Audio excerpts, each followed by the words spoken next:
हे प्रभु, अब इस समस्या का निवारण कैसे करें? महाराज, इस नए संकट से कैसे बचें? कोई सुझाव?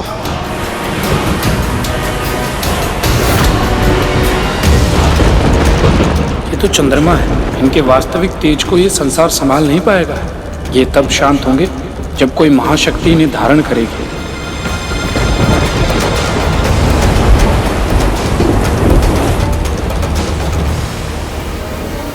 जब जब इस संसार पर विकट समस्या का निर्माण हुआ, तब तब एक वही जिन्होंने हमारी रक्षा की।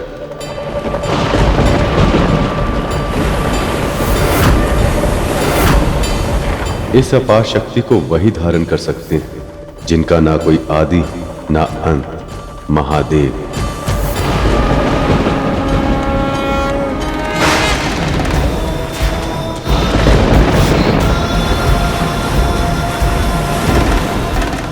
महादेव आइए और हमारी प्रार्थना स्वीकार कर अपनी शोभा बढ़ाइए।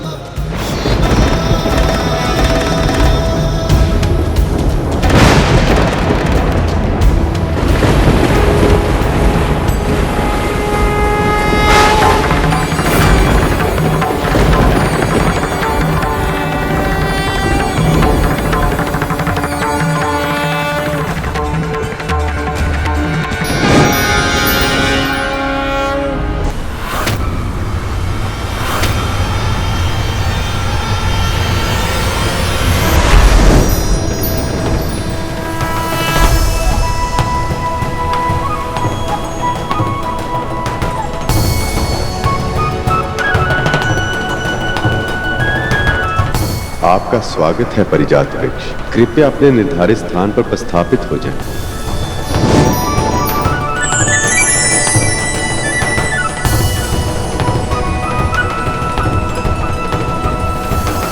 ओ शक्ति!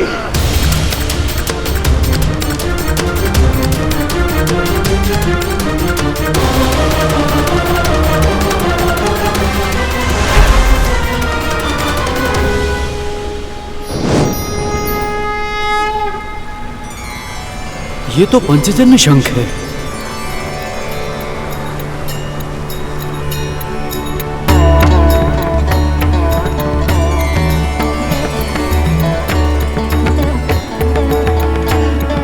यदि देव और असुर उचित समझे तो मैं ये शंख प्रभु विष्णु को दोनों पक्षों की ओर से भेंट देना चाहता हूं।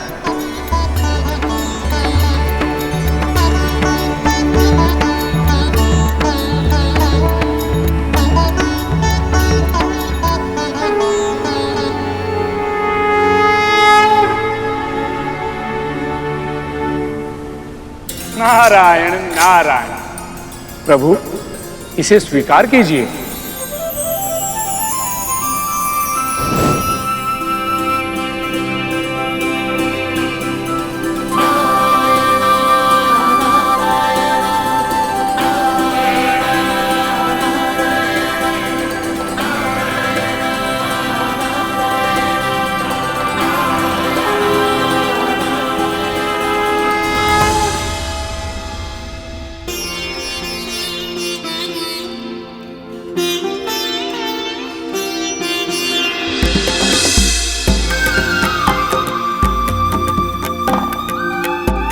लक्ष्मी माँ की मूर्ति कितनी सुंदर दिख रही है।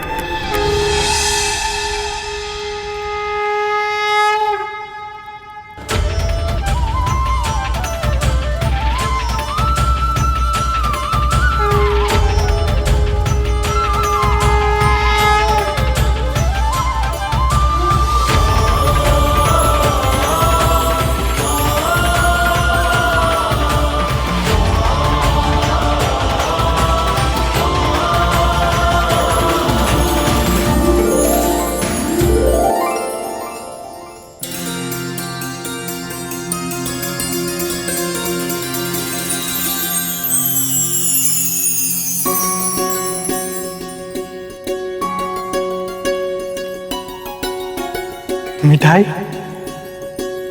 इसे साधारण मिठाई समझने की भूल मत करना। ये प्रसाद है। इसका एक एक कण पवित्र है। अपना सौभाग्य समझकर इसे ग्रहण करो।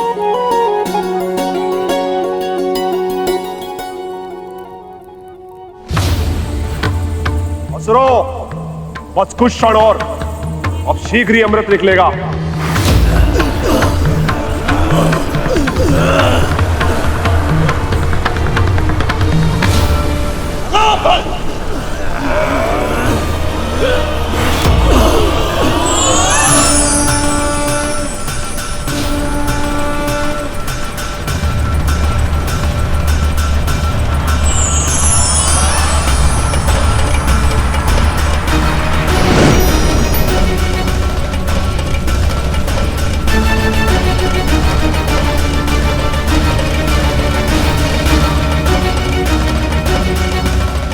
देवी तारा और रूमी, ये अप्सराओं का त्रेता युग में बहुत ही महत्वपूर्ण योगदान होगा। रूपवती कन्याओं, तुम्हारा नाम क्या है? तारा, रोमी। बहुत ही सुंदर। तुम में से एक चलोगी मेरे साथ और दूसरी मेरे साथ। तुम दोनों ने सोच भी कैसे लिया कि मदिरा की तरह हम देवता इन दोनों पर अधिकार इतनी सरलता से छोड़ देंगे? इन पर तो केवल हमारा ही अधिकार है। ऐसे कैसे तुम्हारे साथ जाएगी? मेरे साथ जाएगी वो। दोनों पक्षों में से कोई भी इन स्त्रियों पर अधिकार नहीं जता सकता।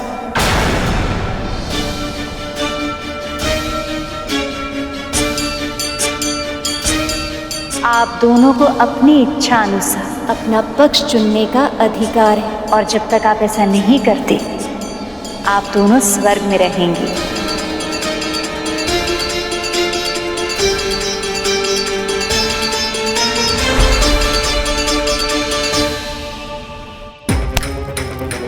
बड़ा आनंद आ रहा है ना दोनों को प्रसाद ग्रहण करने में। आने दो कर, ऐसा दंड दूंगा कि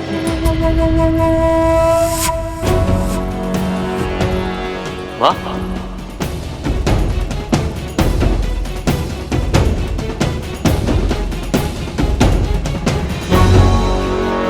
आपका मुख तो एकदम साफ हो गया, सारे धब्बे चले गए। ये चमत्कार कैसे हुआ माँ? विवाह कैसा था? बड़ा आनंद आया होगा ना? माँ बताइए ना, आप चुप क्यों हैं? विवाह तो समाप्त हो गया, किंतु मंथन अभी भी चल रहा है। अमृत किसी भी समय प्रकट हो सकता है, और उससे अधिक महत्वपूर्ण मेरे लिए कुछ भी नहीं है। हाँ माँ, पर आपने तो वासुकी भैया के जाने से पहले ही सारी मांगे रख दी थी, तो फिर क्यों आप चिंतित हो रही हैं? क्योंकि मुझे किसी पे विश्वास नहीं है, ना तो देवताओं पे, ना ही असुरों पे। किंतु नारायण पे तो विश्वास है ना माँ?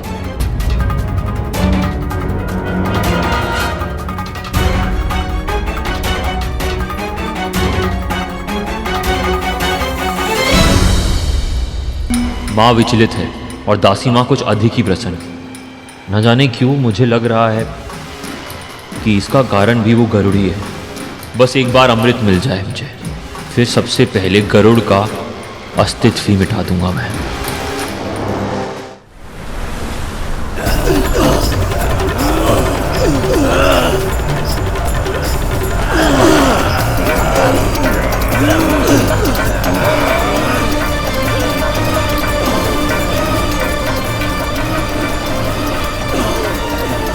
बहुत समय हो गया, अब तो अमृत ही मिलना चाहिए।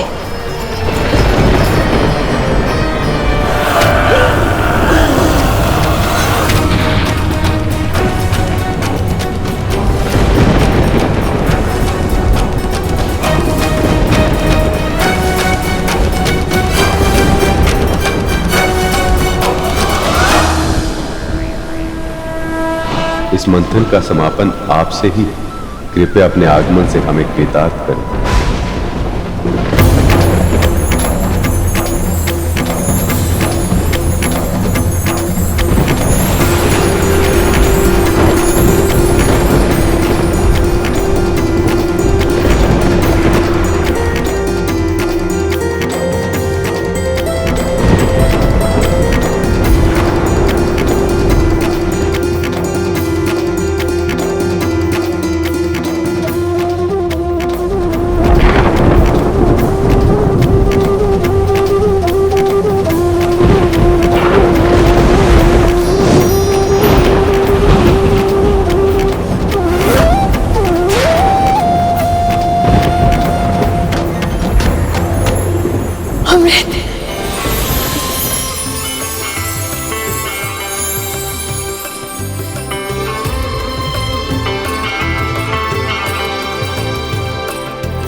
प्रभु, ये क्या ये धन्वंतरी हैं गरुड़,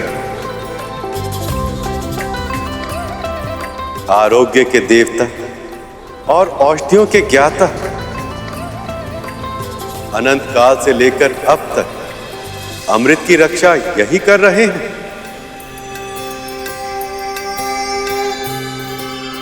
इसका अर्थ यह है प्रभु कि इस कलश में अमृत है।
बहुत बहुत बधाई हो।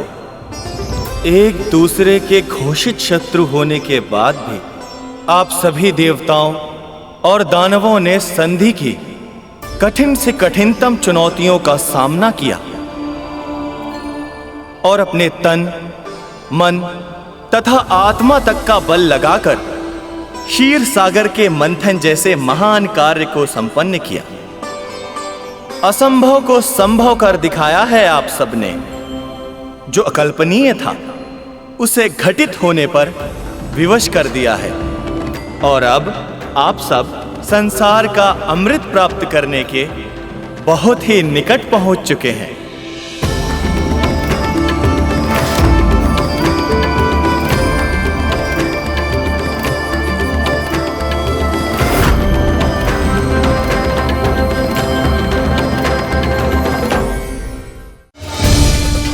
यही है संसार की सबसे दुर्लभ वस्तु, जो प्रकृति के अटल नियम मृत्यु को भी सदा सदा के लिए टाल देती है।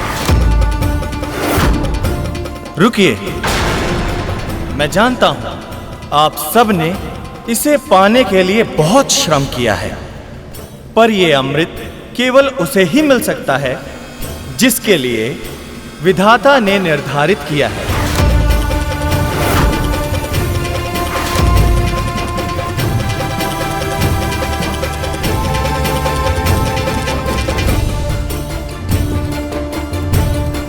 तो अब हम अवश्य ही परम पिता परमात्मा के निर्णय की प्रतीक्षा करेंगे देव।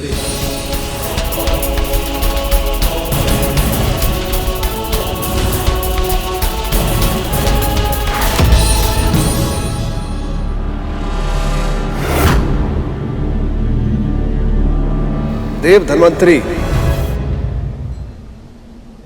आपने इतने वर्षों तक इस अमृत को संभाल कर रखा, इसकी रक्षा की, और आज हम सबके लिए इसे यहां लेकर आए हैं। मैं सभी असुरों की ओर से आपके पांव छूकर आपको धन्यवाद देना चाहता हूं।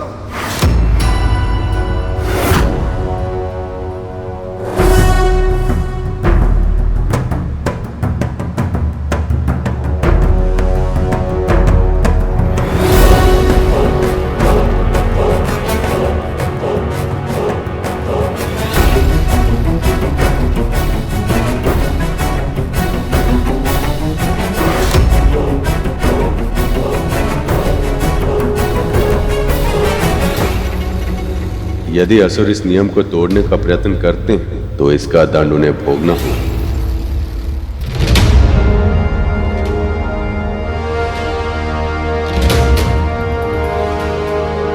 असुर के मस्तिष्क में जरूर कुछ विकट चल रहा है।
वाह राहुल, अद्भुत।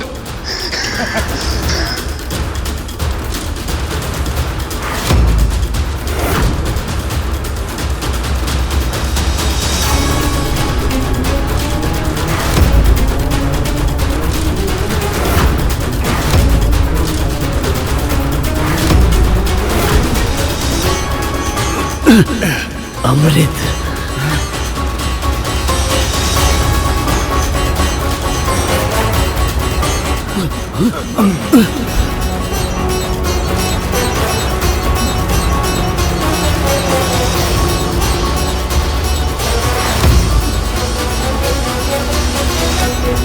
विनाश काले विपरीत बुद्धि। मंथन की संधि तोड़कर असुरों ने आत्मविनाश का आरंभ किया।